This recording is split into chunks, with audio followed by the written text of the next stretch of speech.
Hai adik-adik, siapa yang mau diceritain dongeng? Hari ini, Kak Hari akan menceritakan dongeng yang berjudul Kisah Dewi Sri. Nah, dongeng ini merupakan salah satu koleksi dari Dinas Perpustakaan dan Arsip Kabupaten Blitar.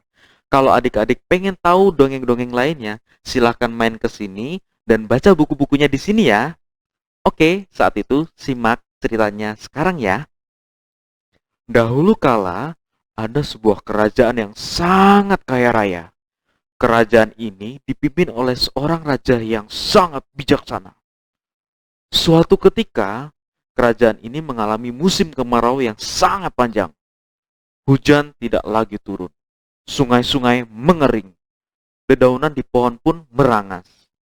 Udara sangat panas dan debu pun berterbangan di mana-mana.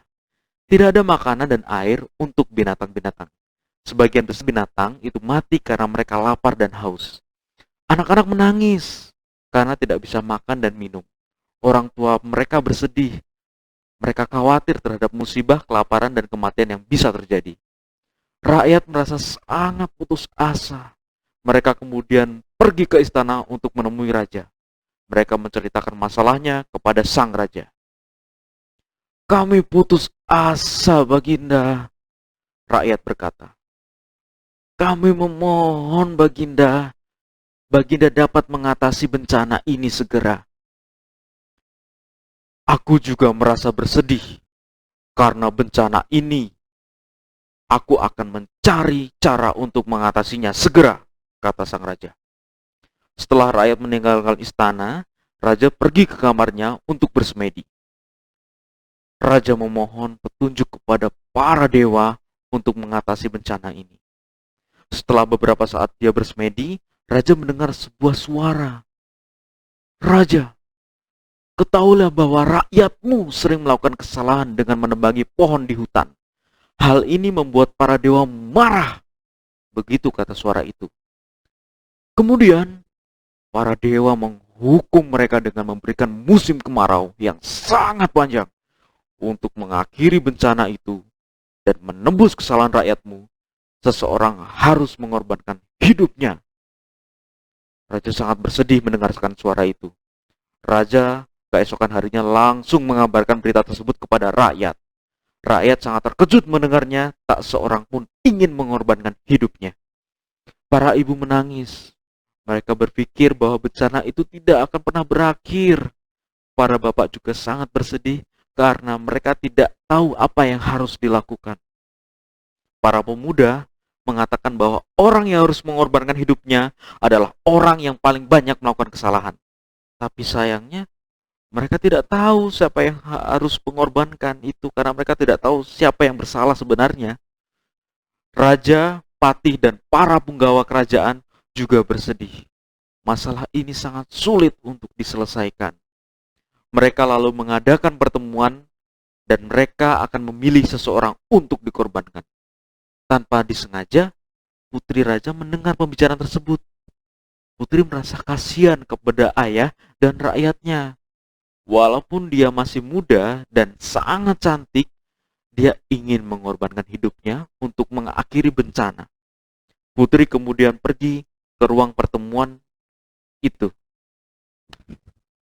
Sambil berlari, dia berkata, "Ayah, aku mencintaimu dan rakyat.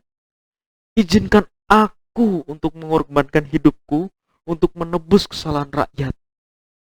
Semua orang yang ada di dalam ruangan itu sangat terkejut dan menolak keinginan putri raja. Tapi sekali lagi, putri mengatakan kepada sang raja, "Izinkan aku mengorbankan hidupku. Aku tidak bisa melihat rakyat menderita," pinta sang putri. Semua orang yang hadir di pertemuan tersebut, termasuk sang raja, menolak. Akan tetapi sang putri tetap memohon. Akhirnya, sang raja pun terenyuh dan akhirnya menyetujui permohonan dari putrinya tersebut. Esok harinya, rakyat membuat panggung di alun-alun. Sang putri akan mengorbankan dirinya di panggung tersebut. Sebelum acara dimulai, sang putri berbicara kepada seluruh rakyat. "Saudaraku, ingatlah pesanku yang terakhir. setelah aku meninggal, janganlah berbuat salah lagi. Berbuatlah baik kepada yang lainnya. Rakyat menangis mendengar pesan terakhir sang putri raja. Mereka berjanji tidak akan berbuat salah lagi. Setelah sang putri mengorbankan hidupnya, tiba-tiba langit mendung. Sesudah itu, turun hujan yang sangat lebat, air sungai pun kembali mengalir. Sumur-sumur penuh dengan air dan keajaiban terjadi. Sang putri tiba-tiba menghilang. Pagi harinya, langit cerah. Rakyat menemukan biji-biji berwarna kuning keemasan di tempat sang putri mengorbankan diri. Itu adalah biji-biji padi. Sang putri menjelma jadi biji-biji padi dan kemudian disebut dengan Dewi Sri. Rakyat lalu menanam biji-biji itu. Setelahnya, beberapa bulan kemudian, mereka akhirnya menanam biji-biji padi tersebut. Selanjutnya, nasi menjadi makanan pokok kita setiap hari. Semua itu karena pengorbanan Dewi Sri. Oleh karena itu, hargailah Dewi Sri yang sudah berkorban untuk kita. Jangan sia-siakan makanan yang kita punya ya, adik-adik.